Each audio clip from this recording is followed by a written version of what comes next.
This is going to be a brief overview on the mechanics of Phish food. You can figure out a flow that works for you by practicing, or you can just learn mine by watching the performance.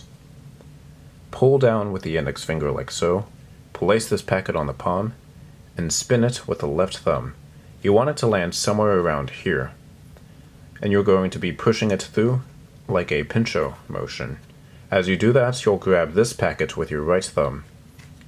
Now you're going to bring this packet around here, push in with the left index finger, push it into the crotch of the right hand, place this packet at the base of the pinky, and dump both packets over. Do a Charlier-like motion, put the middle finger on the short edge, let go with the little finger, pull in with the ring finger, and then pull in with the index finger as you grab both packets. Now grab here, and then close.